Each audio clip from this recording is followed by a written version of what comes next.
Hello and welcome to the party. It's the Holy Hour podcast. It's the bi-weekly All Cure podcast. I'm Gavin, and we have a historic episode for you this evening because we are, in fact, celebrating the 40th anniversary of the beloved, cherished, widely praised album, The Head on the Door by The Cure.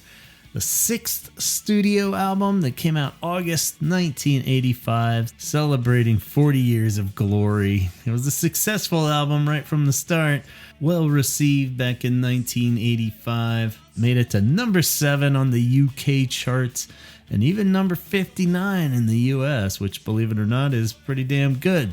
That was their highest charting album at that point in the US. Both would go on to be gold certified. It was huge in France. This album propelled them to stadium level, they say. So France knew what was up and really picked up on this album, as we all should have. But yeah, just great reviews all around. It's a very concise, trimmed down album. 10 tracks, which, you know, judging by what came before it, it's actually on par, really. The top had 10 tracks and was 41 minutes long. This is 10 tracks, 37 minutes, 46 seconds. So really, it's only about 3 minutes shorter than the top, which is kind of crazy. Not that the top ever feels absurdly long to me, but it definitely feels longer than Head on the Door. But I think we'll get into it of why this album just flies by so easy breezy and always leaves you wanting a little bit more. But maybe that's part of the genius. It kind of taps into what they did for Songs of a Lost World, where it's just really finely tuned album. Things that we've covered a lot on this show. Some of the main points about Head on the Door. We always say that perhaps it's the most palatable Cure album. Great for introducing new fans or listeners to The Cure. It's always a good safe bet if you're not giving them a mix. If they really want to hear one album, this is probably the one you want to slide to them. Wish is kind of like a slightly bigger version of this, but if you really just want to trim it down, it's lean, it's mean, it's catchy, it's dark. It doesn't go too extreme in either of those directions. Had 2 singles on this album, In Between Days, which came out in July, on July 19th, and then later Close to Me on September 13th. Both those singles would become all-time Cure classics, pretty much guaranteed in any set list from here on. And fun to note that this is the first time that we got 2 singles, I believe, from a Cure album. Up until now, all these other albums, it was always just 1 single per album, which is part of the times, but at the same time, kind of showing we're starting to branch out. This is going to be the one. And the videos for those singles were among the Cure's best and most popular, perfect for bringing in pop fans from MTV and college radio listeners. So a lot of breaking through. One of my big takeaways from this album, just on the top here, is looking at this album in the timeline of the band and how Robert is now using lessons learned from all that came before it in his songwriting. We just had like the Japanese Whispers singles, followed by some experimental pop with the top songs. Whether not even necessarily the psychedelic music side of the top or whatever, but just vocally, he was really experimenting a lot more with the top, and he kind of clearly reins that in here on Head on the Door, but still does it. He still got some cooler, little more abstract vocal approaches, but he's doing it in a very clever pop way that utilizes the success from like Japanese Whispers singles, and then also taps back even into the dark era songs for like dark imagery in the lyrics and driving bass lines that kind of anchor the tunes. So he's really using everything that has come before in a tight little package here on Head on the Door. There's a great quote floating around out there where it said, "I wanted to write more mood songs and pop songs and then put them together on the same record. I know that people were ready to finally hear them at the same time." obviously a conscious effort on Robert's part to use everything, put it all in there, the dark and the pop. This is the ultimate happy sad cure, and it really does sum up Head on the Door wonderfully. And for this anniversary episode, I asked you guys to send in your thoughts, memories, highlights, revelations, and overall impressions of Head on the Door 40 years on. We got some great contributions. I had a bunch of notes that I wanted to share, rather before or after, but a lot of the topics come up in the segment, so I figured I'll just kind of do some commentary after each one and throw in my 2 cents wherever I feel like it, and hopefully it'll add a little something to it. But really, you guys ran it at this point. You did so great, and I love all these contributions that came in and really hit everything that I was hoping to praise about this wonderful album. This summer's been pretty damn crazy for all three of us here at the Holy Hour with traveling and health issues, jobs, family. So instead of trying to wrangle the whole crew together to commentate on this as it's happening, I asked them to send in segments too. So no better way to kick this thing off than to hand it off to our beloved co-host, Chaz, for our first thoughts and commentary on the Head on the Door turning 40 years old. What you got, Chaz?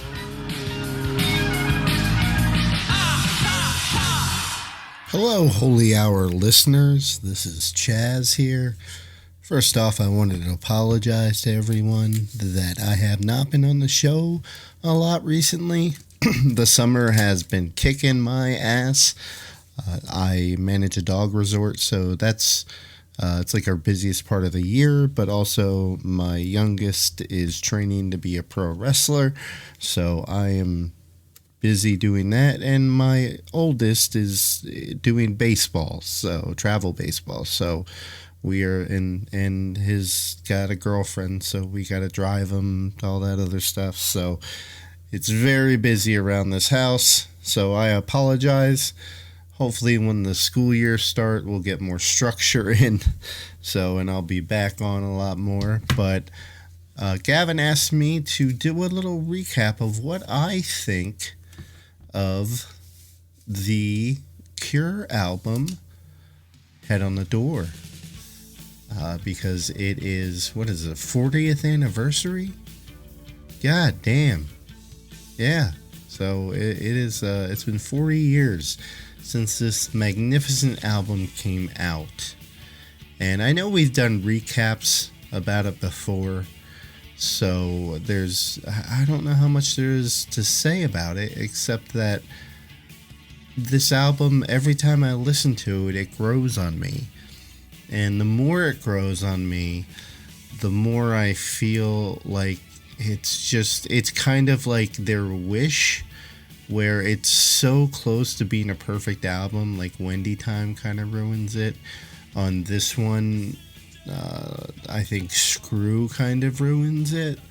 But the whole rest of the album I absolutely love. But also with Wish, we could absolutely take out like Screw, and if you wanted to make a new album, and you could put just about any of the B-sides. I know there's I would go with Exploding Boy, but that's just me. I know a lot of people like Man Inside My Mouth. I always felt like that should have been on the top, but A Night Like This is superb.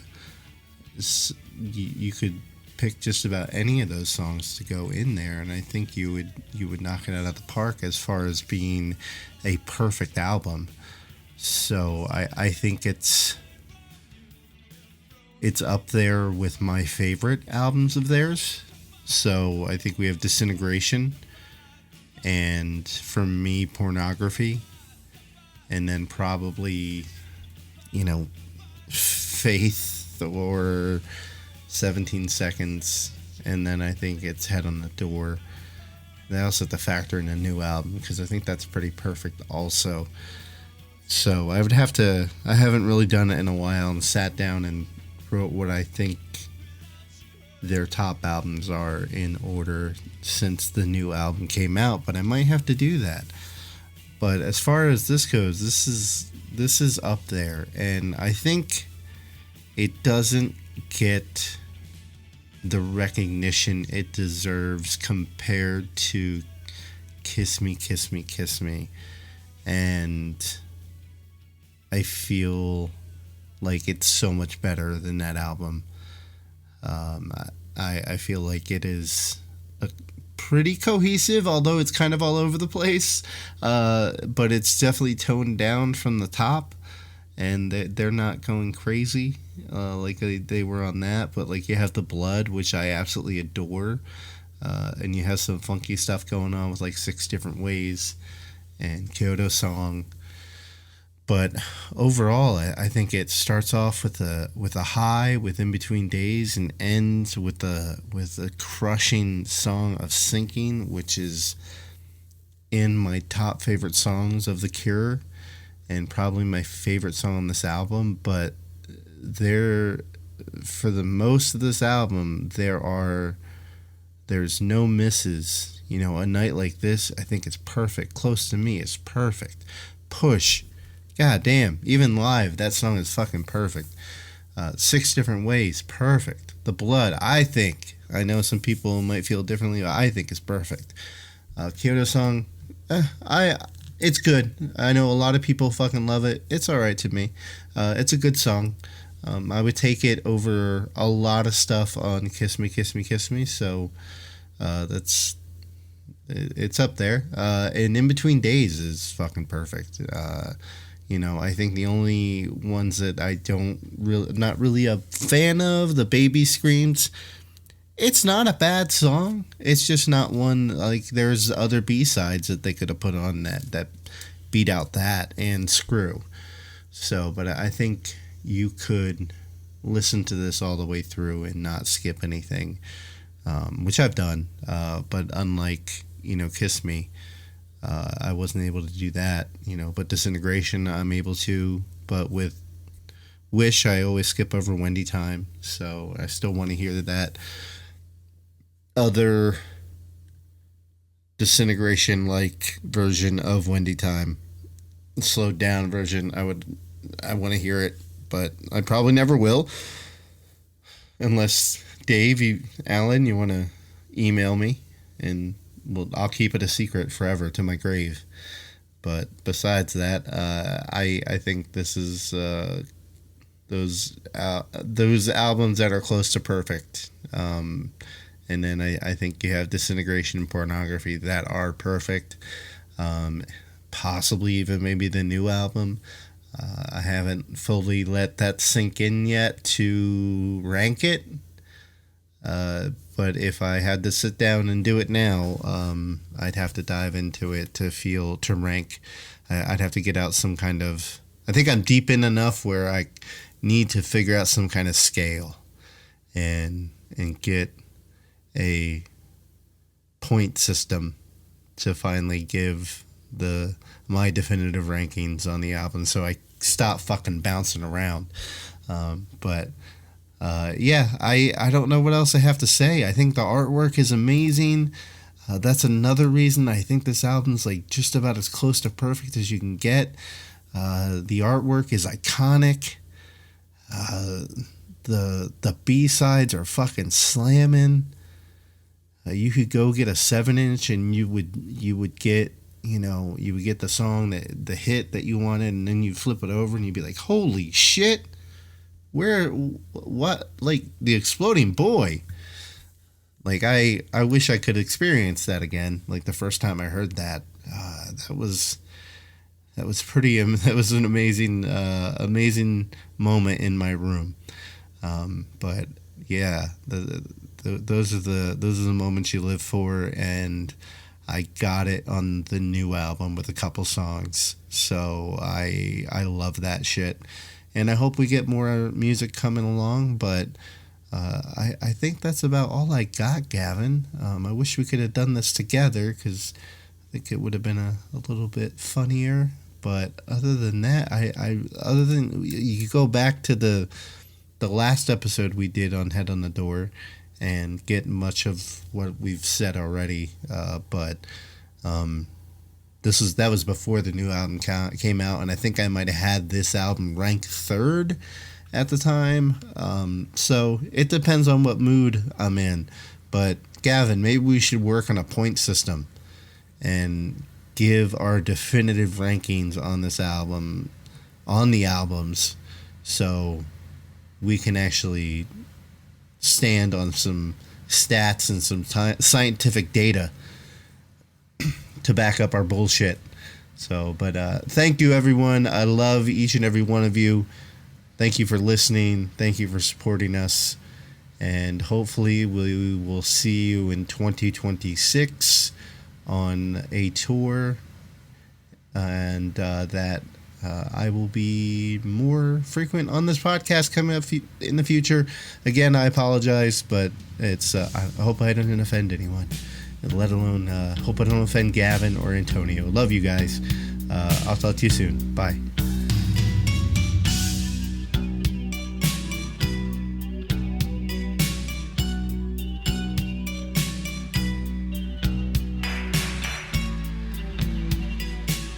Of course, no offense taken, amigo. Always just great to hear your voice, and thank you for your insight as always. And yeah, ranking the albums, that's the age-old conflict with Cure fans, right? I usually try to avoid it because they're their own genius thing, but it is kind of fun to see, especially in this anniversary context, of where it fits into the grand scheme of things and holds up. So yeah, I mean, this album, geez, I feel like this is safe to assume that this is in everybody's top 5 probably. Would be very shocking to see this one slip out of the top 5, I think, but or at least very close to that. I like the idea of doing a ranking of the albums episode finally. Like I said, we're conscious about kind of resisting that, especially when Songs of the Lost World came out. I think a lot of people jumped on that right away, being like, where does it fit in the...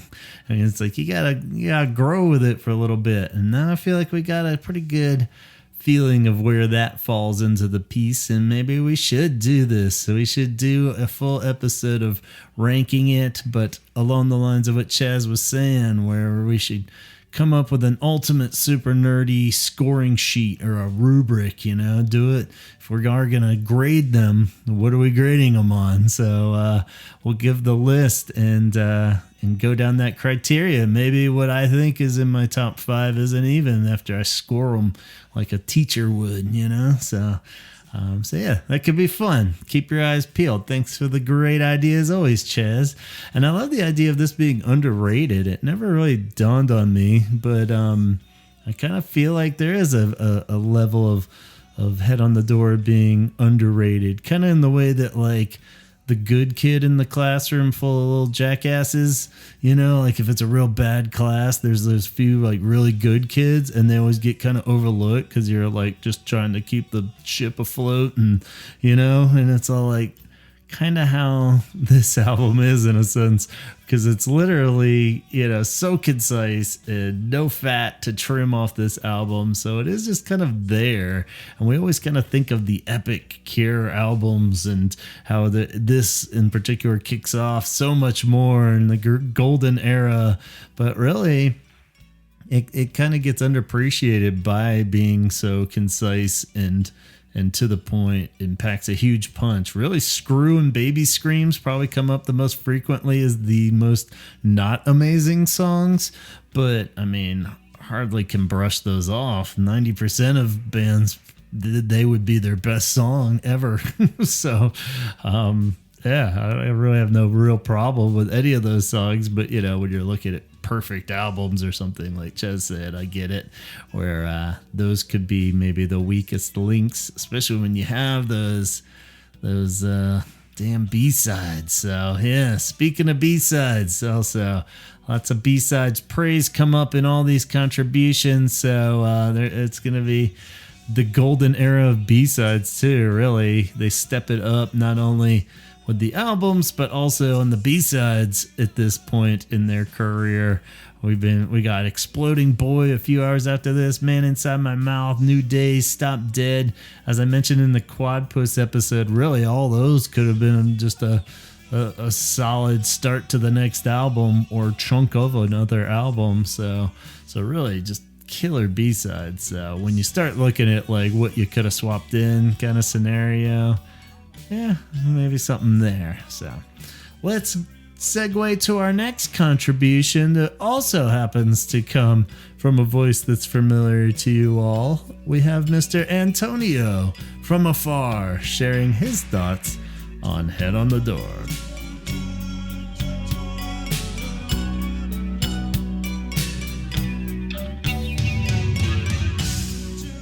Hey, what's going on, everyone? Sorry I could not be live tonight as we are discussing the 40th anniversary of Head on the Door. It also is kind of crazy to think that it is a 40-year-old record. So with that much time passing and it being one of those, records that have some of the all-time played Cure songs, I wanted to kind of give it a fresh run through. I'm going to be honest, it's definitely been a while since I've kind of played it all the way through. Even when the Head on the Door picture disc came out, I kind of put it with my other picture discs, and I don't think I've opened any of them. So I'm just kind of keeping them more as a collectible piece because I do have it on vinyl anyway. So it's like I didn't even spin it then. So I went and gave it a, fresh set of ears. And, again, the tracks that are on it that are great are phenomenally great. Obviously we're talking In Between Days, Close to Me, A Night Like This. These are songs that are regularly in the Cure's live rotation. They are in their top songs when you're going to a streaming and you just want to play through the Cure. They're some of the most recognizable songs, whether you like the saxophone on A Night Like This or not. But I think I wanted to kind of go through and give it a fresh listen. And without being negative, I'm going to be honest. It has fallen down the rankings for me, I think, a little bit over the last 5 years or so. I think adding Songs of a Lost World and, giving that perspective and adding another album into the mix as you want to rank them. I mean, I haven't really said my ranking, and I'm never like one of those people that's going to be like, mine is the only way as far as it goes. I mean, I will say Disintegration should still always be everyone's top one, and I'll die on that cross. But all the others I can see very interchangeable. I think, the records that are always low are usually always low. I mean, I was recently very surprised by, I think it was a Spin magazine had posted, and they just had some crazy stuff. Like they had the top higher than Faith. Just a lot of crazy stuff. They had Songs of a Lost World pretty low. And I get that that's a newer one and it's, maybe it doesn't have any big radio singles on it, but I don't give a shit about radio singles. I give a shit about the way I feel when I listen to a full album. And I really feel like as I kind of was like listening to it, I do think this record could use a little bit of a change as far as it goes as order of songs. In Between Days is absolutely a great song to kick the record off because it's a great song. But I think we've gotten kind of spoiled with the way that they use Push live, and it really makes me want that song to kick off this record so badly. I also feel like In Between Days, followed up by Kyoto song and The Blood, is very strange. It like you start off on a certain feeling and then it jumps down. And those songs have kind of, Kyoto song, The Blood. If I'm really being honest, I really think Exploding Boy, A Man Inside My Mouth, all those great B-sides are actually better than those two songs. So then in my mind, it makes me like a little upset with the album, and I'm like, damn it, why couldn't you put that here and that here? But does it matter? We have them anyway. Thank God, we can pull them out from Join the Dots or whatever.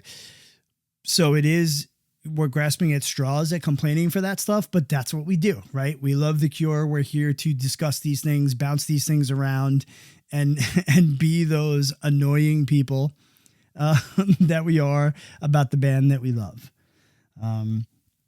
So, it's still a great album. It has slightly dropped down the rankings for me. I do enjoy some of the B-sides a lot more than I enjoy some of the songs on the album. Because even The Blood doesn't always really do it for me. I think it's kind of lost some of its luster. So there are like 3 or 4 songs on the album that like I wish could be replaced with some of the B-sides, and there was a little bit of adjusting I would do to it per se, because even when I look at when I'm making mixes or playlists, like for when I'm driving or anything, I noticed there's a bunch of songs from this album that I never put on those. So you kind of don't realize that they're not your go-to until you're going to grab songs and you don't grab from that pile. So, if someone told me this was their favorite Cure record, I would understand it. I do think also the record was pretty far ahead of its time for kind of what was happening in 85. And I think the Cure have always kind of been that band that has kind of led very forward. And doesn't really follow trends and doesn't give a shit. I mean, yeah, they go from one feeling type of record to another. They do have those certain things about them that stand out. But, again, I'm glad I have this album. It's The Cure. It still should be celebrated. It is still one of those albums that will, usually sit in the top 5 of most people's rankings on their records. It just may have fallen a little bit more into the middle for me. Again, not making it a bad record, just giving my preference on which ones I prefer more. Songs of the Lost World to me has less skippable songs than Head on the Door. Maybe that's controversial. Maybe it's not. But I just wanted to share some of that with you guys, as Gavin will probably be piecing and dropping this in here and there on the edit. Again, thank all of you guys for listening over and over again to us Cure fanatics just mumbling shit. We really appreciate you guys. It's been such a pleasure to continue to talk to Cure bi-weekly with everybody. And hopefully they don't go anywhere soon, and neither do we. All right. Peace.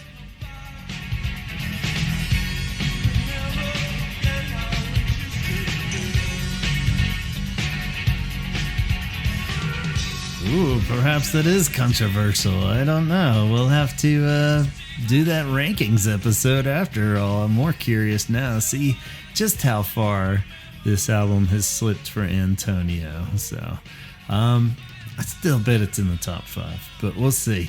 And I don't know. I think it's gone up for me over the years, but cool point he brought up is the sequencing. That is something very interesting and an odd angle to this album. It definitely is odd. When I do my quick track by track later in the episode too, you'll see there's a couple surprises in there, like the Blood and Kyoto song being so up front on the album is kind of odd, but I kind of feel like it doesn't matter or hurt the album in the slightest, and maybe that's just because of my love for all the songs, that it's kind of like one of those, it's like a mix kind of that you shuffle, or I'm like, I don't really know if sequencing matters that much because they're all so good, but I do as far as revisions think that there could be some room for improvement or swapping out with those B-sides like we talked about earlier. It is funny, though, for as much as I love all the B-sides from the Head on the Door And with thinking of, man, they should have been on the album, they aren't really the kind of B-sides that would fatten up this album in a more traditional Epic Cure album way. Like if you are trying to fatten up Head on the Door into like a Wish kind of album, you would almost need a couple more sinking type songs or something a little more like Want, or, you know, like epic starters and kind of deep cuts to throw around the middle to give it a little more weight and pacing. But when you look at the awesome B-sides, it's like Exploding Boy, A Few Hours After This, Man Inside My Mouth. They're almost like adding other singles to the album, so it wouldn't really fatten it up so much. It would just make it a little more convoluted. So I don't know if it would even really work if you were trying to resequence the album and do a revisionist with what we have to work with. Some of these ideas come up again, so I don't want to ramble too hard on them. And yeah, let's see what we got next. Thank you, Antonio. Next up, we got our buddy Matt Fisher, who returns to the show with his thoughts on the Head on the Door turning 40. What do you got, Matt? Wow. 40 years. Man, what a treat and privilege to be talking about this one. This is my favorite Cure album, and maybe top 3 albums of all time for me. It's been there through the ups and downs in my life, and yeah, it's just so consistent from front to back. Just what a complete fucking home run artistic statement. From the first second that drum fill of In Between Days kicks it off, you know? And then ending with Sinking, which is kind of like a sneak preview for some of the stuff on Kiss Me and then into Disintegration even. But yeah, this thing is like, there's just not an ounce of fat on this at all. It's so good. Every song is good. I think Robert really did maximize everything that he learned on the top for this. You know, it really feels like it's a lot like a pseudo sequel to the top in some ways. You know, you look at The Blood with its nylon string guitars and stuff like the Baby Screams with the sequencer and drum machine, and just 6 different ways with the time signature and 7/4 time. Yeah, it feels like, and that's such a sweet romantic song, but it really does feel like he refined that world instrument kind of kaleidoscope style that he was really trying for with the top. And he grew so much as a songwriter within 1 year. You know, I'd like kind of challenge anyone to find anything wrong with this. It's so bulletproof. But yeah, the singles chosen were excellent. The videos, iconic. This is stuff we still talk about today. And I mean, not just us, the world. You know, when the world conjures up their idea of what Robert Smith is, you know, there's a good chance they're thinking of the Robert from the In Between videos, or they're thinking of Close to Me as a song. And yeah, the record sounds incredible. It probably is Dave Allen's magnum opus in terms of what this thing sounds like. I know he's got some stiff competition. The top also sounds great, etc. But just in terms of just knocking this whole thing out of the park. And I know everyone's going to be talking about their experiences and memories with this.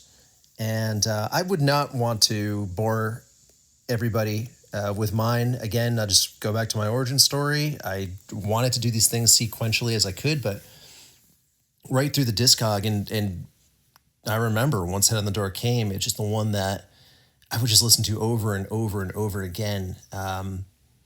And that was, you know, back 2005 or so. And it's just been something I listened to multiple times in a month. It's still one of my favorite records to listen to when I'm running. It probably is the best way to kick off a run ever, with just the fills of In Between Days and the bright sunny skies. And you're also just going with a lot of introspective stuff too. So, you know, when you're thinking like the oddness of Screw, it has its place there too. It's all just like a puzzle piece in this perfect pop record, you know? And I would not also want to go track by track, but I will say that this guy a year ago, coming off the top where they had already reconfigured the band and it's Lowell on keys, and I don't know how reliable he would have been, and you're bringing Andy in on drums, and fuck, Simon's gone, and now we're kind of doing it again, and you have this new guy behind the kit now. It seems like a recipe for disaster in almost any other band. But again, the growth that Robert did from 84 to 85 in terms of these songs being so good, these like perfect pop songs and introspective, like this is the Cure. This is kind of where really that legacy starts cementing itself. And they were great before. They were really, really good before. But now it's like they leveled up in a way that I don't know if maybe their peers thought they could. It's kind of like a weird even idea to put that out. But if you look back, the top was only a year before, and then prior to that was Pornography.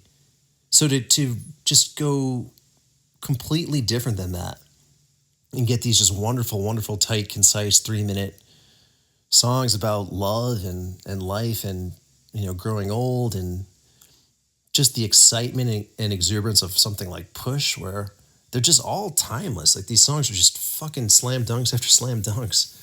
And this personal stuff he was going through again, being in the Banshees and feeling like through his own words, I'm not just saying this, he has said that was a really tough time for him and getting out of there. And it felt like the band should have fallen apart, but to come out with this right after is really makes me like it even more.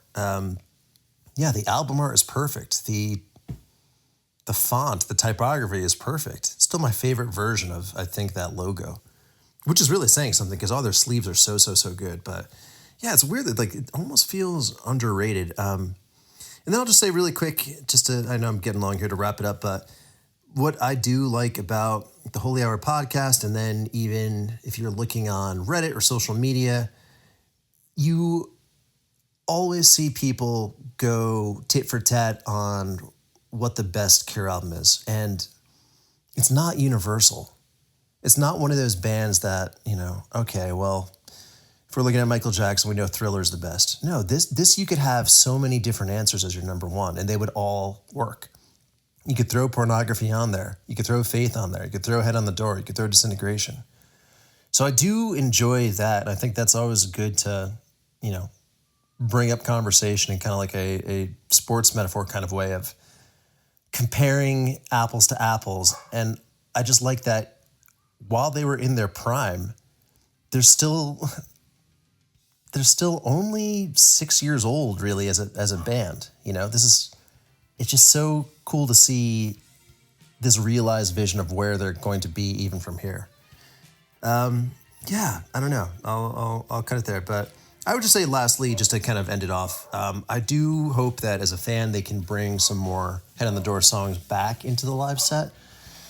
I know the last go around we did see Kyoto Song come back, which is nice, but it would be fun just to revisit some stuff like The Blood or even Bust Screw Out. That'd be just kind of a wild treat randomly. Overwhelmingly positive from me here. Can't think of anything negative to say. But yeah, I cannot wait to hear this episode when it comes out and hear everybody's thoughts and dive in once again to this classic. So to everyone who was patiently listening, thanks so much. Love y'all. Be well and take care.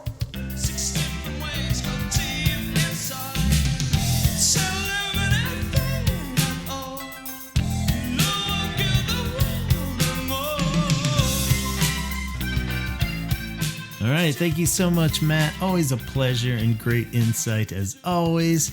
Yeah, the sequel to The Top. It's one of those things, when you really think about it, this does fit in the timeline perfectly for Cure albums. Better than you would initially think even, because it sounds so good on its own out there in the world. You don't really need to know what comes after and what came before. But when you really look at it, it is like a more evolved, way better Top. And but it's still not quite Kiss Me yet too. You can see where it's going to mutate into this, like how could we expand on all of this even and get this epic Kiss Me version. So it's pretty fascinating how cool that is. And the production is just brilliant on this. I love it too. It's kind of cool that way. They recorded at a couple spots. They hopped around, apparently. Recorded at F2 Studios in London, then switched to Angel Studios, and Genetic Studios, too, is credited. So, this is kind of the full golden era of Dave Allen coming into the picture too. Even though he worked on the top, this is when it really kicks in with Howard Gray engineering. And there's a couple of cool Dave notes that I wanted to throw into this episode that have come up on other podcasts and when he talked to us as well. But very cool that Dave used different drum set on every song on this album. And I'm assuming that means like mixed and matched even too, but maybe not. Maybe completely different drum set on every song. But as always, it's super cohesive and diverse because of that, perhaps. Because you get the Dave Allen touch on all of it, but he's doing something different on each song. So it really is going to have a different feel and sound to it, especially in the drums, because that stuff's crucial coming through from the drums. And he, of course, would be super humble about it, confessing that the main reason why he switched the drums out on every song was because if it sounded horrible, at least it wouldn't sound horrible on every song on the album. So it was kind of like a shot in the dark as many times as you can. That way, if you did something wrong, it wouldn't go through the whole album. So, but I think it was more the idea of getting this really cool, diverse sound while pulling it all together with a common thread. He had the cool insight of apparently on a night like this, they left a door open in the studio so you could hear the rain that was coming down. And if you soloed the track, you could hear the rain behind Robert's vocals. And he mentioned, I can't remember if it was for a night like this or close to me, but he recorded a just an S track on one of those songs because Robert felt like he wasn't enunciating the S's loud enough, so it'd just be you're listening through, going over the track and just doing on just the keywords, or just maybe saying the whole word like this, and that would be the whole track, just to get the extra little punch. So I thought that was a cool little behind the scenes factoid he dropped. And I agree, Matt. The lineup is crucial here and has to be addressed over and over when praising this album. And you can almost just feel the enthusiasm of the new lineup on these songs, and just how hard they leveled up is crazy in such a short period of time, going from not even having a full functioning band on the top tour to this, and then, really does show how the golden era just took off flying. And important to note too, in the rare instances of Cure credits on the songwriting, this is the only album that credits all Robert Smith alone as the sole songwriter on the songs, except other than Songs of a Lost World, the new one did it. But he said he wrote these songs at the start of 1985 and is credited at all Robert Smith, which is a little odd because when you listen to this, it really does feel like the other members probably wrote those parts or really beefed them up. It feels like they're the ones that are bringing a lot of these songs to life, like Boris's drums on In Between Days or Push or Six Different Ways is really what makes it, and I guess they are bringing it to life, of course, but it is odd to think that at least some version of that was written coming into it, or else they would have gotten writing credit. The bass lines like Sinking and Screw, so pretty wild.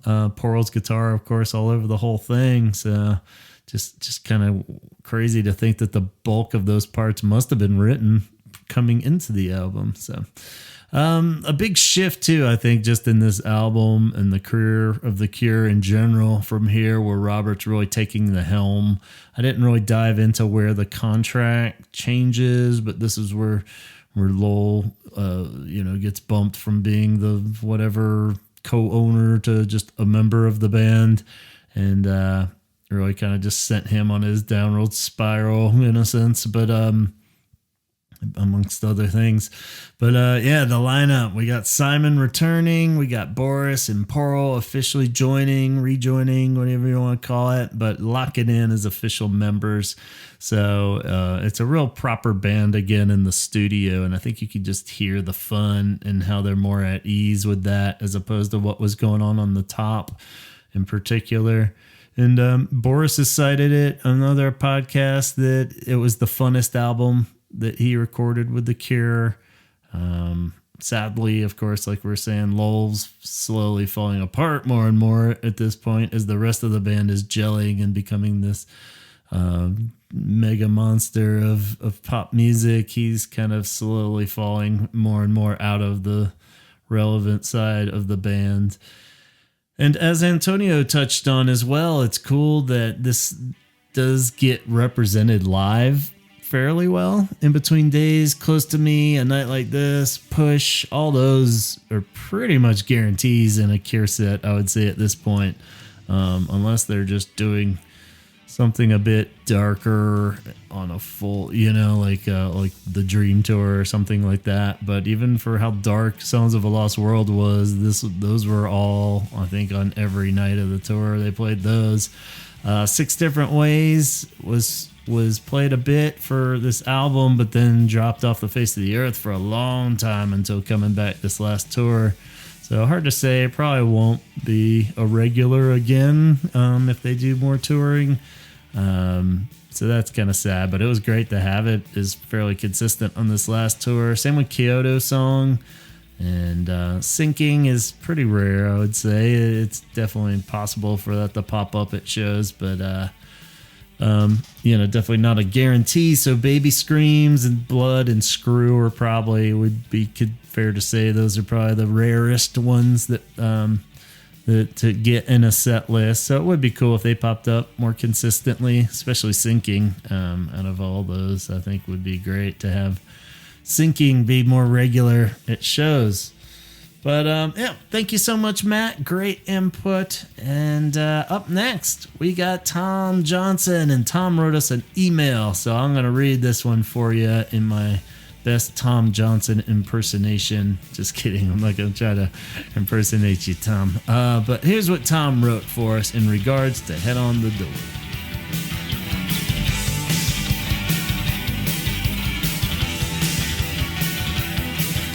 Here are some thoughts on the classic Head on the Door for your upcoming episode. I would have been 15 when I first heard Head on the Door. I had a great year in 1996 collecting the Cure's back catalog while getting into them during the Wild Mood Swings era. By the time I got round to getting this one, I already knew the songs In Between Days, Close to Me, and A Night Like This, as one of my earliest purchases was the Standing on a Beach cassette, which I played tirelessly that whole year. I already loved those 3 songs, so I had a pretty good idea I would enjoy the Head on the Door. I remember buying the Head on the Door on CD in my local record shop one Saturday, and I have a vivid memory of taking it round to one of my friend's house and listening to it all the way through for the first time there while sat on his bed. He wasn't a Cure fan. No one really was at my school. They were all into Britpop, or worse.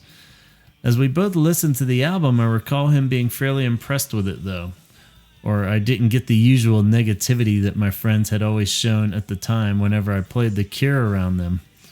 My first impressions were that it sounded very consistent and poppier than some of the other albums I had bought to that point. Fast forward almost 30 years, having lived with it for so long, I still find it a very consistent album, and I guess it's become a bit of a Cure cliche, but it's one that I'd recommend as a good introduction point to The Cure. You have the out-and-out pop hits like Close to Me, combined with heavier anthemic rock numbers like A Night Like This and Push. Emotional songs like Sinking, and slightly more weird songs like Kyoto Song and the flamenco-inspired The Blood.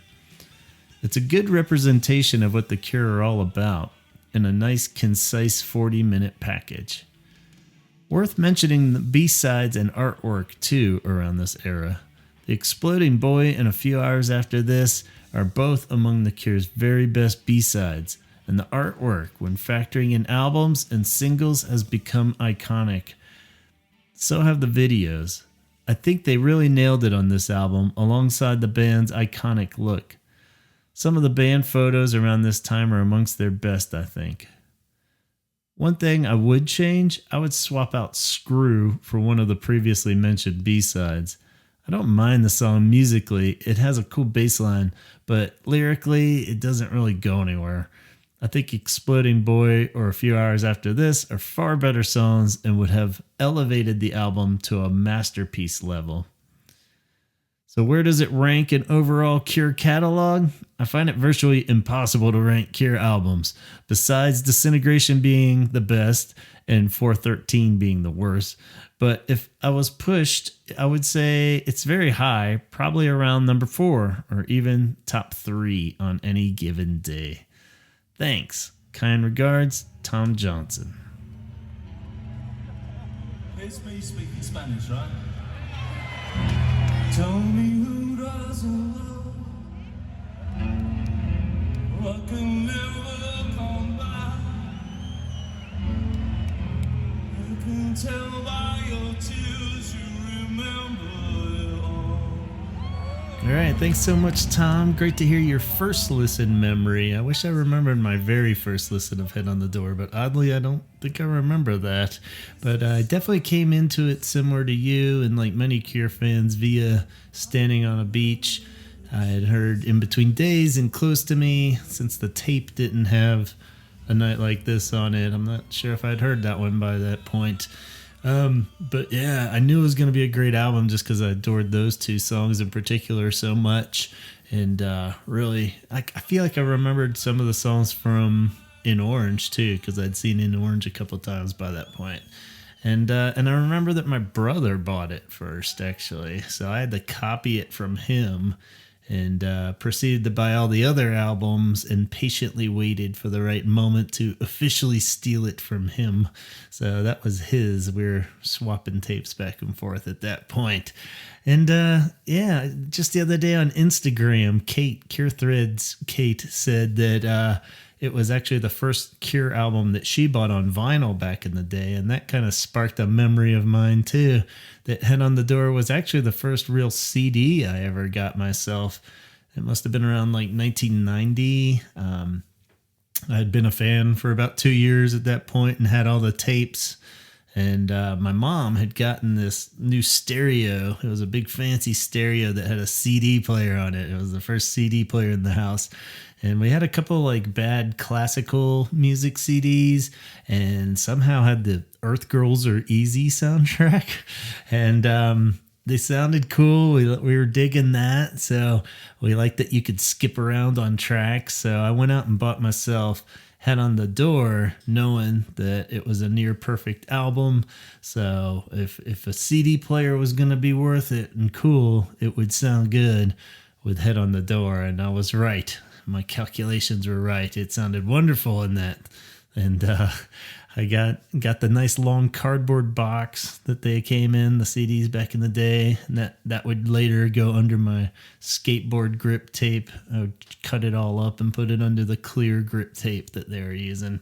And I would crank it up loud and proud and fall in love all over again.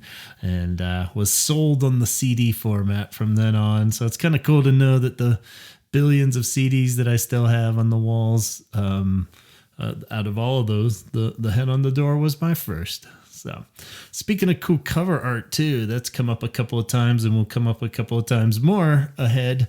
But the cover art for the Head on the Door, it just further adds to the album's genius. Perhaps the coolest Cure album cover. It gets my vote. I guess I always credit Disintegration, but I think I just can't separate it from the album. So this one I feel like even if I never heard the album, I could look at the Head on the Door cover and be like, that's a cool cover.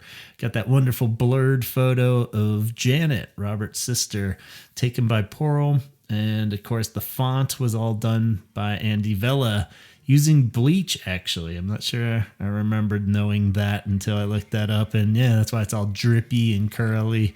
So bleach font. So pretty rad. And yeah, a classic Cure font and a classic cover. So more to come on the wonderful cover art. Let's see what Allison has to say. Always a pleasure hearing from Allison.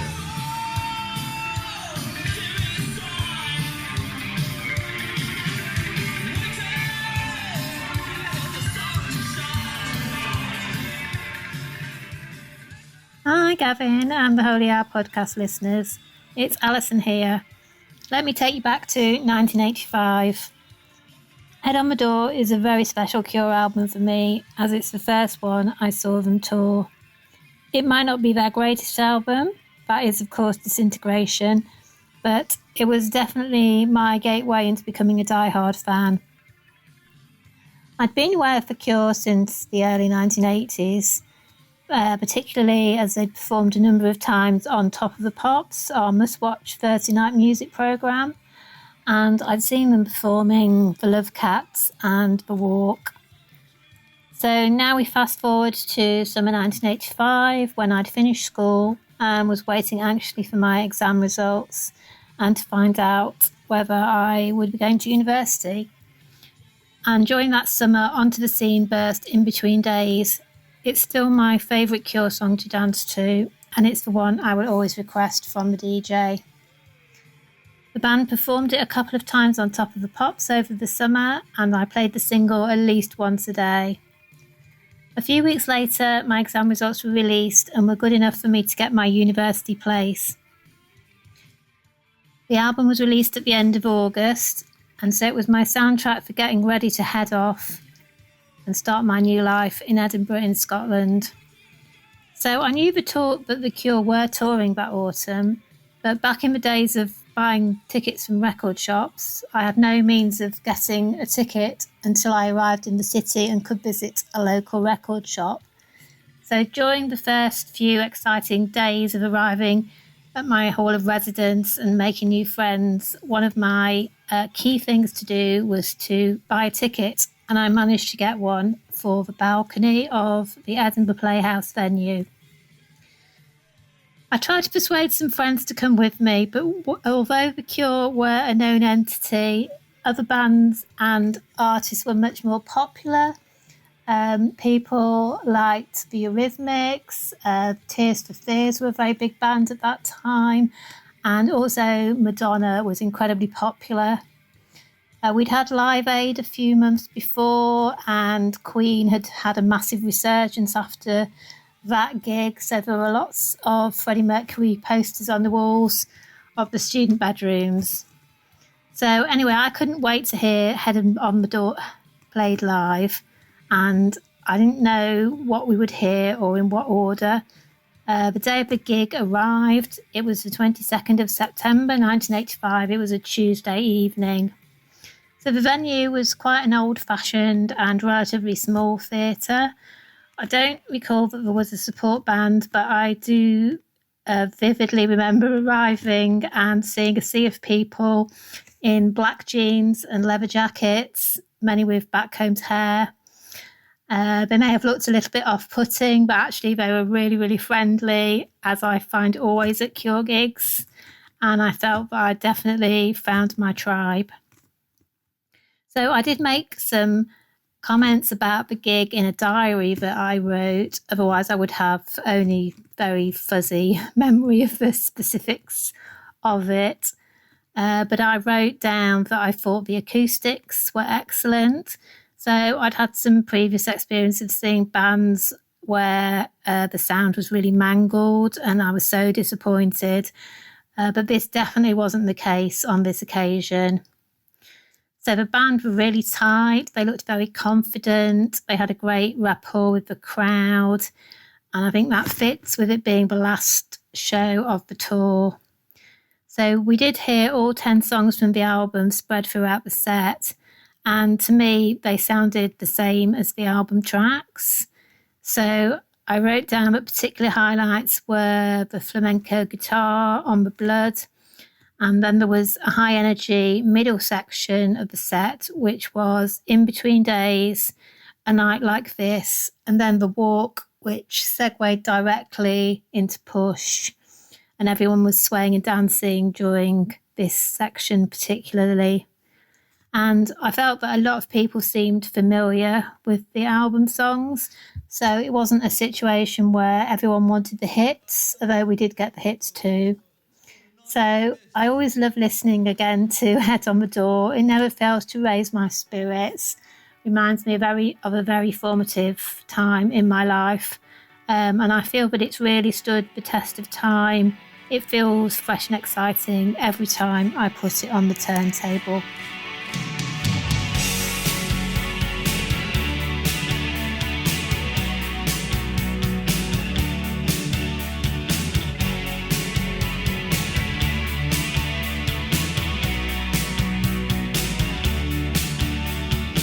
Awesome. Thank you so much, Allison. Always a pleasure hearing from you, and really appreciate you transporting us back to 1985. Love that diary entry. Really brings us back there. And so cool that you got to see them on that tour. So a good anniversary question, 40 years on, talking about the freshness of the album still. Does it feel dated though? I have to say no, but in a weird way, it does oddly feel 1985 in a way that maybe like Kiss Me doesn't feel 1987 or Disintegration doesn't feel 89 or anything. But this does kind of feel like the heart of the 80s, but without, not in like a Phil Collins kind of way or anything. So maybe I'm just too like invested in it or can't see it, but or maybe it's dated in like all the right kind of ways, like all the cool shit of something from 1985 but packaged into something that feels timeless with the great songwriting. I really don't know, but it does, something about it does have like a roll down the windows on a hot summer night in the 80s Miami Vice kind of vibes.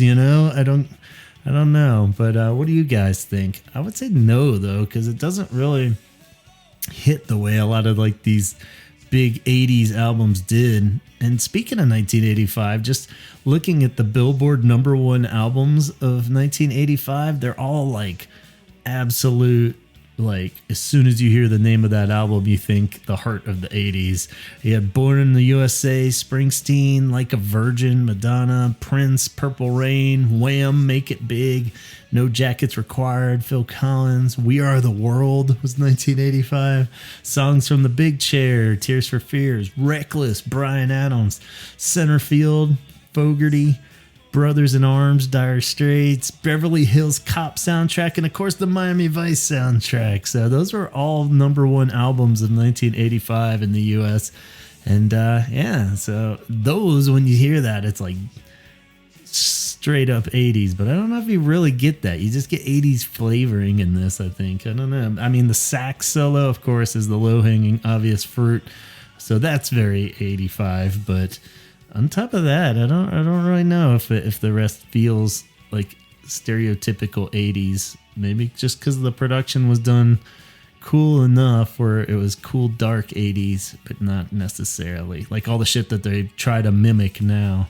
And speaking of Live Aid, you had mentioned Live Aid was that summer too. We went to a Live Aid party actually a couple months back here. A friend hosted. It was cool where they had a stream of the Wembley Stadium and the one I think it was in Boston in the US that was going on with all the original commercials and everything. So there were the straight up streams. We didn't stay there all night, so we saw the earlier side of both of those, and it was pretty wild and great to revisit if you want to go down that memory lane. But oddly, the Wembley Stadium acts, they all were very chill. They'd only do like 3 or 4 songs each. Like Sting, I guess Police had just broken up, so he was doing like acoustic kind of versions of Police songs, and Phil Collins did the wonderful slow ballad of Against All Odds. But it was weird. It wasn't like a big stadium show where they're trying to get the crowd pumped up or anything. The US one was definitely more in that vein. And I have a feeling it picked up steam as it went, by the time it got to like Queen and stuff, of course.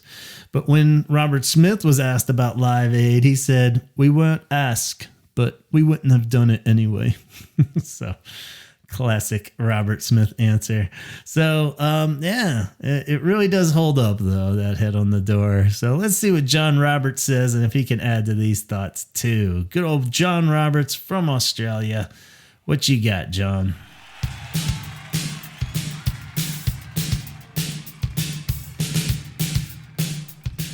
Hey there, Gav. How you going? It's John here. I just wanted to give my 2 cents worth on the Head in the Door. My earliest memory of hearing The Cure was actually In Between Days. It was from a compilation of hit songs from that year, from 1985. A mate of mine in primary school, we used to hang out all the time together playing Dungeons and Dragons. He had this cassette, so we used to listen to it all the time. And yeah, that was one of the standout tracks. I always thought, wow, this guy's got such a unique singing voice. I've always loved this album. It's definitely in my top 5. Every song just seems to have the same mood that flows really well as a whole album.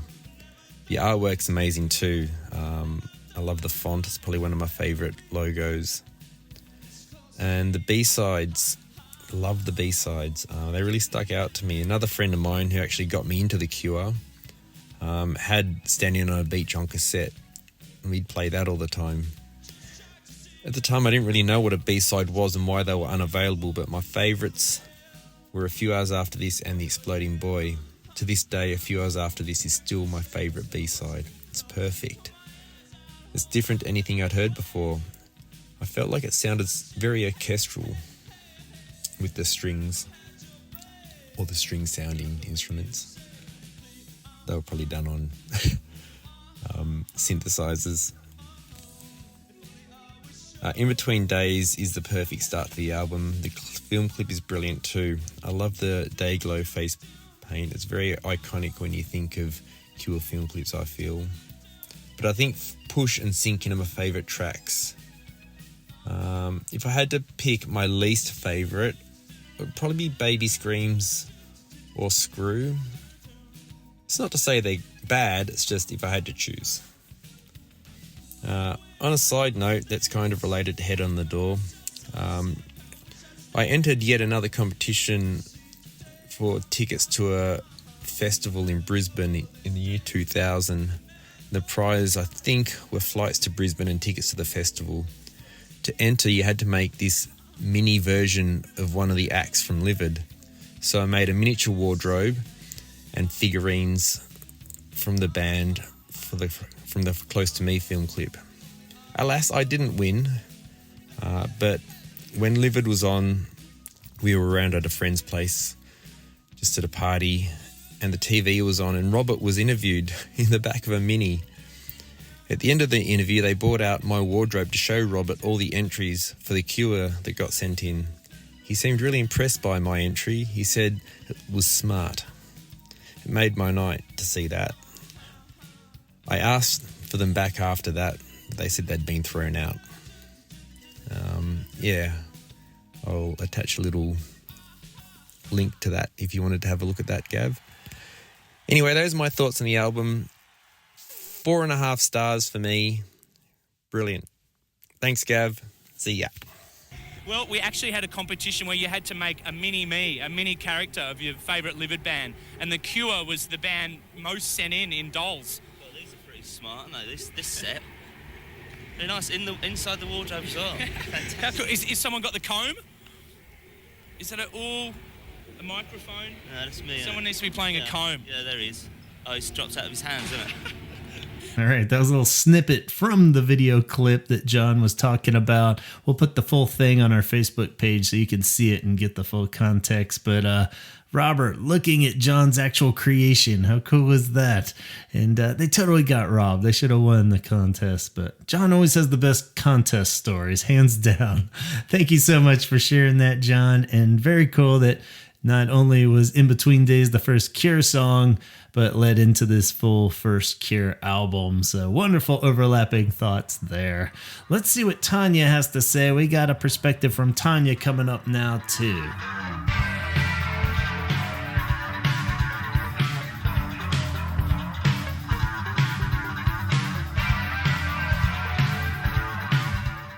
Hey, it's Tanya.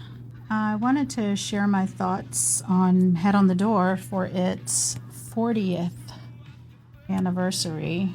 40th. Ouch.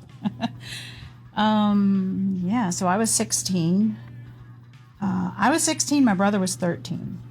So I bought it on cassette, but we kind of shared it between us because Like, he would take it from me, and then if I couldn't find it for a few days, I'd go look in his room and I'd swipe it back, and then he'd come back in my room and swipe it back. So we kind of like shared it for the next however long, which is, it's funny because it reminds me of our first Cure show was in '86. It was the Beach Party tour, but it was basically Head on the Tour era still, because Kiss Me hadn't come out. And so we bought one T-shirt at the concert, and we shared that T-shirt. So we had the one T-shirt between us, and we had the one cassette between us.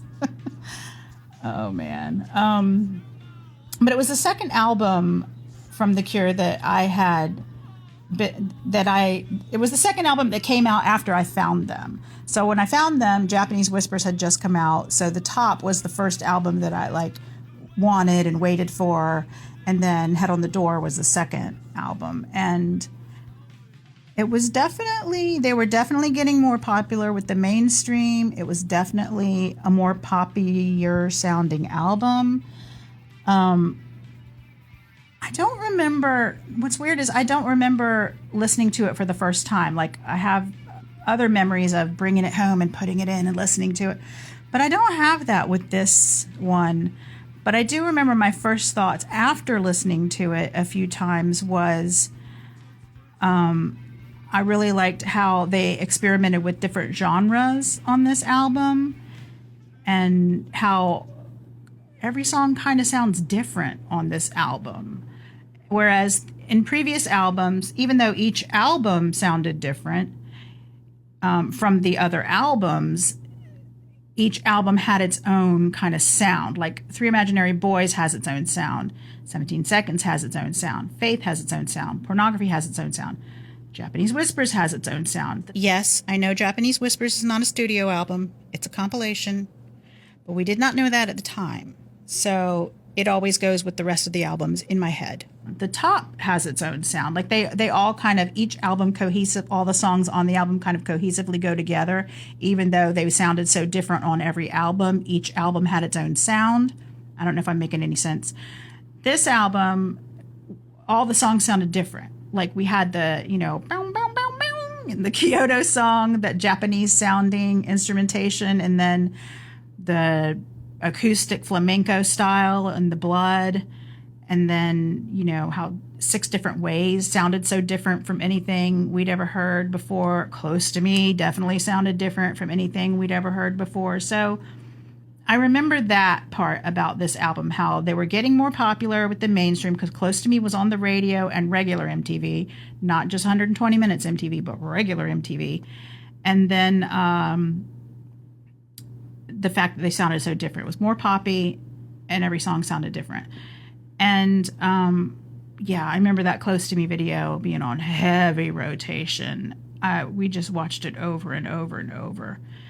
And then the In Between Days video I loved, because Robert's hair had gotten really long, and I loved what Tim Pope had done with the camera, with it attached to the guitar, and also mostly like with the way the camera swung in the video. I love that, how it would like swing up to Robert and he'd catch it and throw it back. Like I really loved that video. But I think my favorite Cure video might be A Night Like This.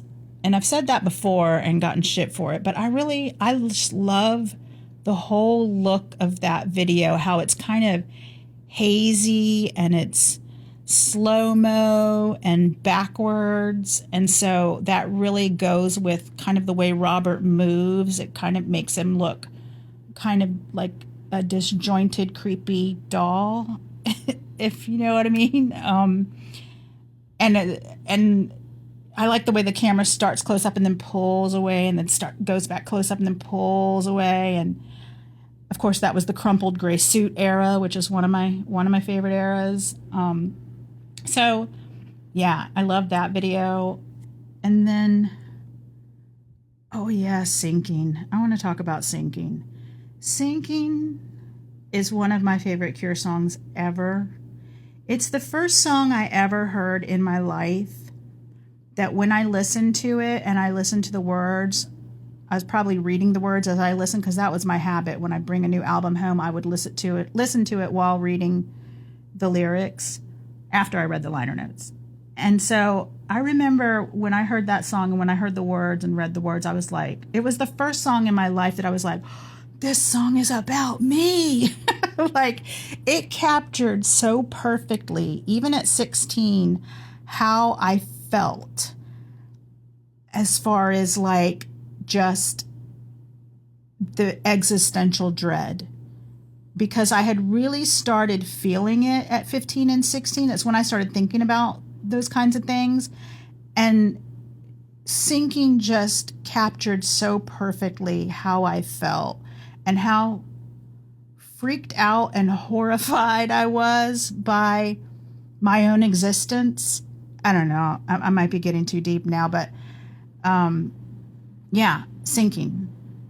Definitely one of my favorite Cure songs, and that's why it just captured how I felt. I felt so understood by somebody else when I first heard that song. It kind of goes along with Close Down for me. Sinking and Close Down are two of my favorite Cure songs, and it's because both songs have lyrics that make me feel like, oh, okay, I'm not the only weirdo who feels this way. Like, other people feel this way. Robert feels this way, has felt this way, you know? So yeah, Sinking, definitely one of my favorite Cure songs then and now. So yeah, those are my thoughts on Head on the Door. And I have taken up enough of your time, so I will say goodbye and talk to y'all later.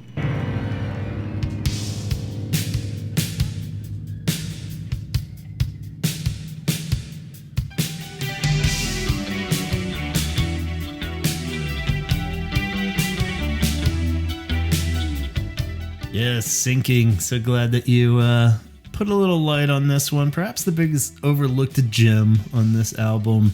I mean, all Cure fans worship it and love this song, but like, you don't really hear it get referenced much outside of our little world as a great Cure track, and I feel like it should. It's a really fucking awesome, emotionally powerful song, which there wasn't any shortage of on this album leading up to this, but it really kind of triggers that sad romantic side of the Cure that I love so much. And going forward into the golden era, we see a lot more of that.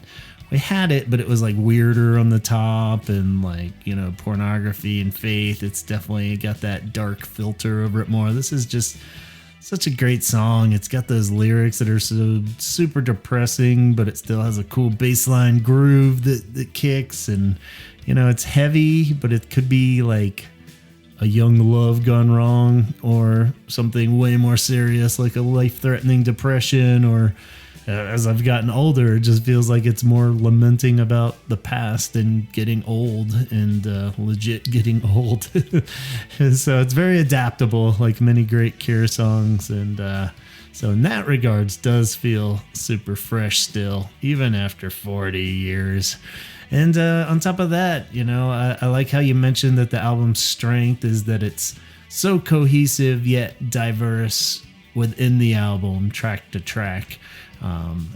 Again, I credit David Allen to a huge part of that with the production wizardry that he does, and just giving everything a collective feel for the album. But then within those songs, you could throw in something like The Blood and Close to Me on the same album. They don't seem weird. If that would have been on Wild Mood Swings, you know, it might not work as well. So it is something about his and Robert's collaboration together on the production that really does make it all gel somehow, and part of the success, I think, of this run of albums, and this is definitely the first shining example of it, this album.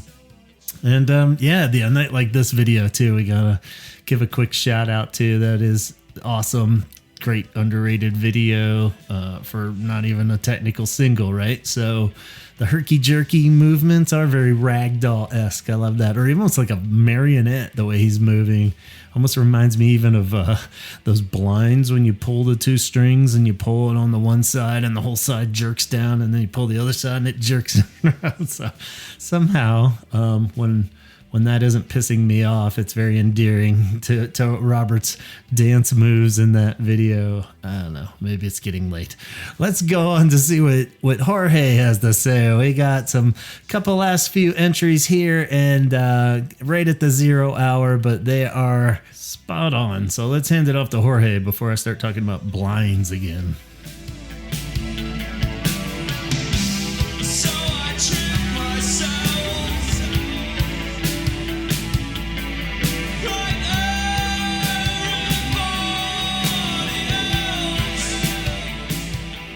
Hey everybody, this is Jorge chiming in from Buenos Aires, Argentina. And when I saw the call for comments about The Head on the Door, I felt like I needed to say something because for a long time, this was my favorite Cure album. And to me, it occupies an interesting and somewhat strange spot in their history, which, of course, I mean, it is a critical album for their career, right? Like in a lot of ways, it represented a turning point.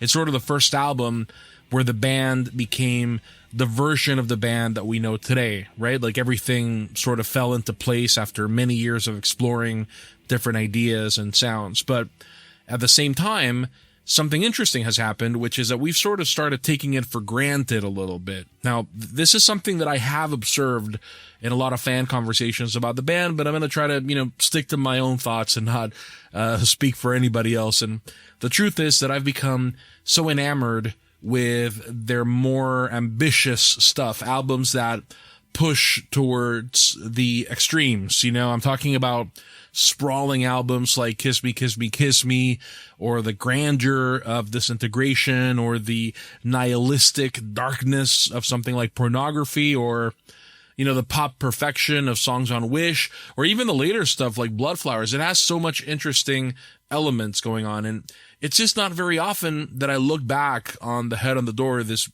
perfect little album that for a long time was my main Cure album that I kept going back to. And recently I did and realized the sheer amount of genius songs that are on there, but really started thinking more deeply about why this album is so important. I think it's incredible that this album pulled off something that seemed impossible to do, which is to reconcile all these different versions of The Cure. The Head on the Door, because of songs like Close to Me and In Between Days, etc., is often remembered for marking their leap into a more pop accessible sound. But what really fascinates me about it now is how it's actually an album about range and identity. It's like Robert Smith took every facet of their personality as a band, every little sound and identity that they had experimented with so far, the drama of their gothic years, the silly pop and accessibility of their 1983 singles, and the cinematic mood pieces, the playfulness, the absurdity, all of it, and compressed them into a single record without making it feel like a sampler of a bunch of different bands. Instead of diluting their identity, that eclecticism became part of their identity. He integrated them together in a way where they don't even exist as distinct from each other. There are traces of each of those identities in each song. And there are traces of every aspect of The Cure in every single one of these tracks, even the ones that are wildly different from each other. I have sometimes said, and if you listen to my episode of my podcast Signature Song about The Cure, shameless plug, I've said that one of the reasons I love The Cure is because they use every available color in the emotional spectrum to craft these incredible songs. And I certainly think that was true of 1979 to 1984, but I think it wasn't until The Head on the Door where all of these colors were represented in a single album. And in that sense, this album became the point where the band stopped experimenting with little dips into specific moods and emotions and started creating more of an all-encompassing, holistic expression of what it means to be human. And so, yeah, I think this is the point where The Cure became The Cure. I mean, you'll hear other people say it too. The band that could make a song like Close to Me and a song like The Baby Screams live in the same planet and have it feel completely natural. So happy birthday to The Head on the Door, a great album.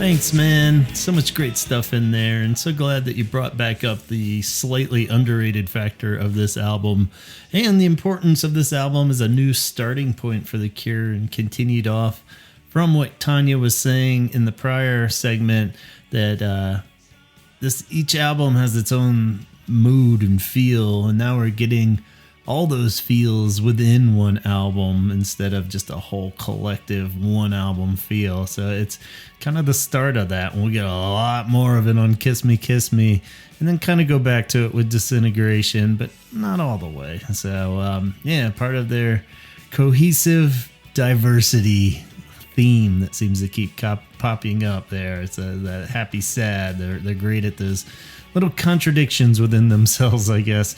Appreciate you getting that segment to us. Do check out Jorge's podcast, Signature Song. It's a really cool new podcast that tries to narrow down what is the signature song for these artists, and they've done episodes on everyone from Britney Spears to the Beach Boys to Springsteen to the 1975, and of course The Cure. So you can find that everywhere you stream podcasts. We got another write-in that I'll read for you real quick. This one came in at the 0 hour from Caroline.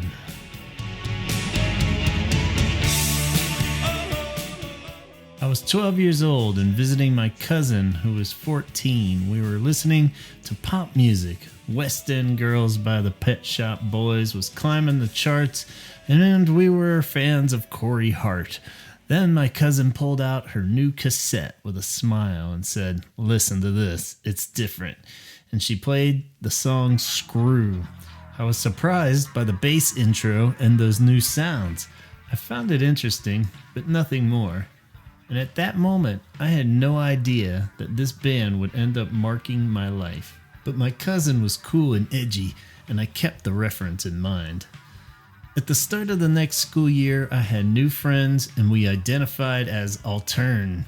In the basement, we listened to Zig Zig Sputnik, Yellow, Sex Pistols, Bauhaus, Sisters of Mercy, but above all, Depeche Mode and The Cure. The Head on the Door was on constant repeat, and if I remember correctly, my favorite song was Kyoto Song. Even today, it's an album I cherish, especially those live versions from The Cure in Orange. After diving back into their full discography and listening intensively since 2022, I think I can now say that Sinking is one of my favorite songs from their entire body of work.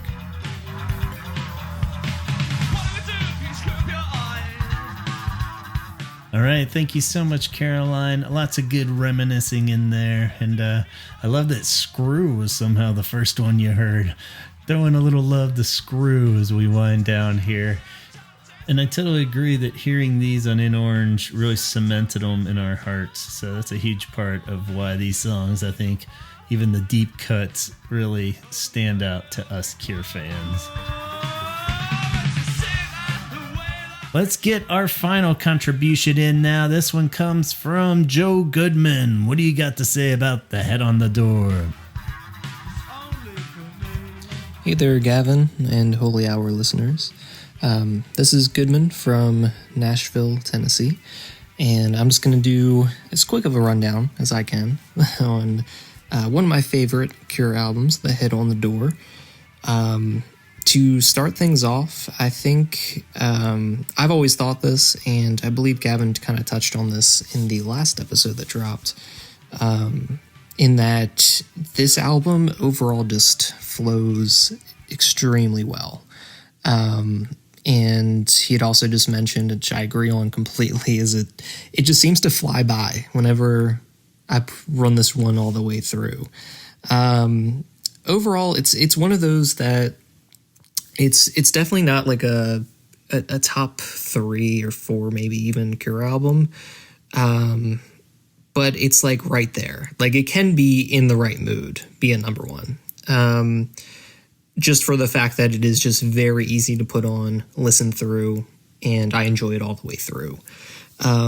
Overall, I don't think there's an song on this record that when it comes up on like shuffle that I'm prone to skip a ton, because I just am a fan of it top to bottom. So it's funny how it's not like a top 3 in my head, but like it's kind of perfect in a way. I'll kind of run through some of these songs. I hate to do rankings of songs, so I'm not going to do that and bore you with that. But just starting off with In Between Days, I think that's obviously a classic single from the group. And again, it's one of those pop singles from Robert that's in the key of A that is just timeless in a way.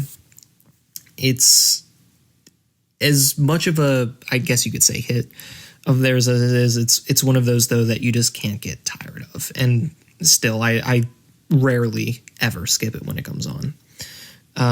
Kyoto Song, that's where you do kind of get a taste of some darker Cure vibes from this album, because this is one of those also, not to go on a tangent, but it's one of those that I always think of whenever I see some sort of thread or discussion online about a good Cure album to start off with, especially if you're not somebody that goes album to album in order like I would. This is one that I always tend to chime in and suggest for this reason, because you go from In Between Days, just a fun pop song, to Kyoto Song, which gives you a little bit of a taste of darker Cure. And it's excellent. Going Into the Blood, this one also you kind of get a little bit of, not even like dark Cure, but just kind of dark and quirky Cure in a weird way. But it's not, The Blood definitely isn't one of the ones I put on a ton, just on my own when not shuffling around Cure songs, but it is enjoyable. It is a fun little tune. 6 Different Ways. Speaking of quirky, speaking of weird, this is definitely the one that takes the cake for this album, and also gives, if you're a new listener, gives them a taste of weird Cure without going full top. But love it. Love that they brought this back for their recent US tour a couple years back. Very fun live. Moving on to Push. This one, I'm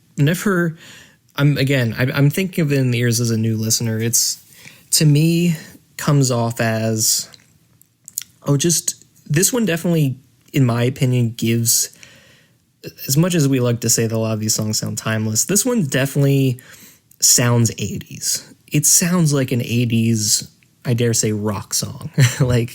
But I love it. It's definitely a fan favorite. Excellent live, which is important. Fun to sing along to, especially live. But yeah, I've always loved this one. This one's a huge song that pops up in the car, and I just usually can't ever skip it. Coming up, The Baby Screams.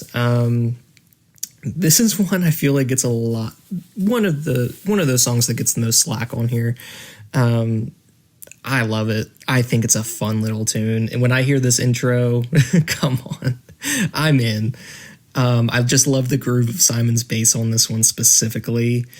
And it just has a nice flow to it. But I think Simon does really carry it with that bass line throughout. Speaking of bass lines, up next is Close to Me, of course, which is just very, very driven on bass. Fun tune. Another one that's, you could say hit. I hate to say that, but definitely one of those songs that can kind of come up if somebody's not like a huge Cure fan, and they may just recognize it because it's very unique compared to a lot of what was out there at the time. And great music video. We all agree on that. Next, A Night Like This. You do kind of get back into a little bit more, not full-on pornography dark Cure, but you do get a little more, again, I dare say, gothic kind of Cure sound with this one. Always love this one.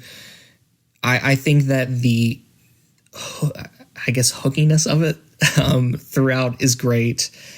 Once you get into the chorus, of course, the saxophone solo makes it very unique. Coming up, Screw. This one's probably the one I see shat on the most on this whole album. I enjoy it. It's I would probably put it as my least favorite on this album, but I rarely skip it. Like, of course, another one where just Simon just is carrying it, in my opinion. But I do think it's a fun little poppy sounding tune otherwise. Lastly, you get into, I would definitely say, this and Kyoto Song, definitely the darkest ones on this one. But this one takes the cake, in my opinion. By this point in the album, if you're a new listener, I think this is like the end of your kind of Cure test, and you do get that sad sound that a lot of us do love. This one is definitely a great song for when you're just taking a drive at night and it's raining, and or even just you're getting ready for bed and you just want something to kind of ease into. I hate to say it again, but Simon's bass on this one, just the overall moodiness on it is just excellent. And it's, again, I know I've been rambling too long here. I thought I'd make this 5 minutes, but here we are. Overall, I just love it top to bottom. It's a really no skip song, really, for me. And one that I can't recommend enough to people when I see it discussed online of what to listen to. Anyways, that's my rant on this album. Hope I didn't go too long for you, Gavin. But I am curious to listen what others think as well. Take care, guys.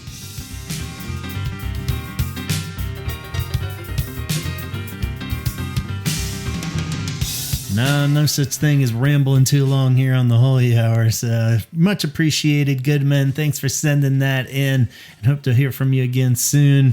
We, great finale thoughts there. A lot of stuff that we touched on, but really emphasizing. And, I love the idea that this album isn't maybe a lot of, or the majority of people's number one Cure album, but it's really far up there on everyone's list, and nothing to really pick apart. There's no skippers, nothing gets annoying. Everything is just the right length, and a perfect Cure sampler.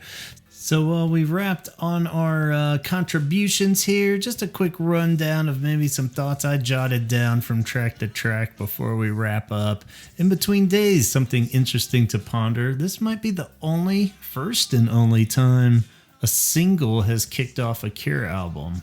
If you're not counting the US version of Boys Don't Cry, of course, and on official albums, I don't think any other time we've had a poppy, especially a poppy single kicking off a Cure album like this. You could almost say, I guess, Alone for the newest album, Songs of the Lost World. But did we ever confirm that Alone was actually an official single even? Or was it just an advanced track that we got to hear before the album came out? Don't know. I mean, no physical, tangible single ever came out, but who knows anymore. Either way, then, it's the only time or second time that we've had a single kick off a Cure album, especially a poppy one. So, pretty wild. Kyoto Song, always have a special part in my heart for that one. My mom showed me the keyboard riff on the piano, saying, see, you can play this. And to that point, it just never occurred to me that Cure songs were even possible to play in the real world. I thought they were sent down from the gods and no one could even attempt them. So I was like, holy shit, it's like 3 notes. I could play that.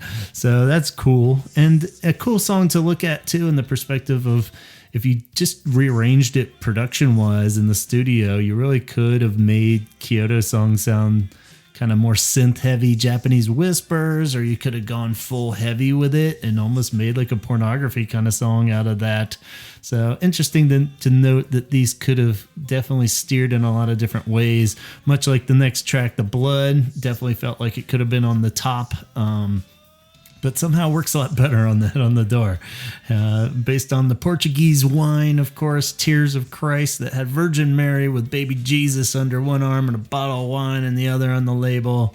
Classic. The track that set the Christian world on fire. So 6 different ways. Love this song. Stemmed from a conversation about how many ways to skin a cat, apparently. And I guess they came up with 6 ways. You could skin a cat 6 ways. More importantly, it's in 6/8 time. And Robert would do many interviews where he said he was thrilled to be able to play songs that are a little more complex and challenging, actually challenge the band's musical abilities, all the while Lowell's like sitting right next to him going, dude, I'm right here, I get it, Boris is a great drummer. Jeez. The piano riff was recycled from Swimming Horses, song he wrote with Susie and the Banshees. Push, he says, is about a train journey home. Okay, but love the song. It's a really strangely structured song too, and you really pick out the chords and everything, or where the lyrics come in, the melody. It's pretty creative. I love it. And Boris really shines on this one too. Then we got side B with Baby Screams, about trying to make a dream real is the quote for Robert on that one. And cool underrated rocker though, and has that cool sequencing part that I love. Wish more Cure songs had. Believe they often use this as the set opener for the tour, so that's pretty cool using that as a set opener. Close to Me, the second single, sort of title track. We did a full episode on this, and then, you know, so you could go back and check that out if you want to really dive into Close to Me talk. But amazing bass line, of course, and just wonderful layers always stand out with that. How many of those little keyboard parts are in there, and the Robert's vocal performance in the studio is just so amazing with the whisper track and just how much expression is in there, and no reverb on this one. Kind of the anti-Cure approach is pretty rad. A Night Like This, again, I think that should have been like track 2 or 3, a little higher up in the set like it is on the live shows. Honorary single. Again, recent Quadpuss episode, we really dive into the background of A Night Like This. So if you don't know how it merged from Plastic Passion into A Night Like This, I recommend that episode. Ron Howe plays the sax on that one. He's the dude from Fool's Dance, so pretty cool side fact there. Screw, built on funky Simon bass line, so I'm not sure how he didn't get a co-write for this one, but I guess Robert wrote it, Simon perfected it. We'll just have to assume for now. Sinking, as we said, the most dark era Cure song on this album. Sick bass line. Longest song on the album, but still only 5 minutes long. This is one that I always feel like could have been a lot longer, Disintegration style. That would have been at least in the 6-minute range, but nice little tidy 5-minute Cure song. Later albums, every song will be about 5 minutes, even the pop songs. So very cool that they even kept that trimmed down. And yeah, on that note, I think that kind of wraps it up for us guys. I've tried to sprinkle my 2 cents in all around these wonderful contributions from you guys. So I think I've said everything I need to say on this wonderful album. But yeah, not to spoil our upcoming album rankings, but I do think it's my number 2 album. It's very diverse like Wish, but I've got a billion emotions and memories attached to all these songs, and it really just flies by in such a easy fashion to put this on and just let it run. And it's kind of nice that it doesn't get overly epic, and I know that it's weird to say that about a Cure album because they're all about getting epic, but it's nice to have one that is just start to finish, bam, bam, bam. And I think that's where it shines. And that's why it's a really strong contender on the rankings of Cure albums, if you must do that. And, you know, like we said, it kickstarts the golden era. That's probably the main shining achievement of this album on its 40th birthday. Oof, I'm still not over Wish turning 30, so 40, and these are going to get weirder and weirder as they go, these 40th anniversaries, as we start getting into this golden era. So might be a good time to put on Sinking now, pour yourself a stiff drink, and start cranking some Head on the Door. Before we dive into our finale wrap up, though, it's also important to note that this is pretty much the episode that marks about the 10-year anniversary of the Holy Hour podcast. 10 years! It was summer of 2015 when Donald and I kicked this podcast off. Crazy to think it's been going for 10 years. I feel like there's still so much that we haven't covered, so let's keep it rolling as long as we can. And if you've been listening from the start, or this is your first episode, I appreciate it with all my heart. But if you have been listening from the start, wow, thank you so much for your support, and you are the bee's knees, as they say. So don't need to ramble on about that, because I think we got a 300th episode coming up pretty soon too, so stay tuned for more celebratory events. But first, we have to thank Chaz, Antonio, Matt, Tom Johnson, Allison, John Roberts, Tanya, Jorge, Caroline, and Goodman. You are all golden gods and will be rewarded in Cure Heaven. Thank you so much for your wonderful thoughts and contributions in this episode. And of course, our Holy Hour Patreon. Thank you, thank you. You keep this thing running. Head on over to patreon.com/The Holy Hour Podcast to see if you'd like to help support the show.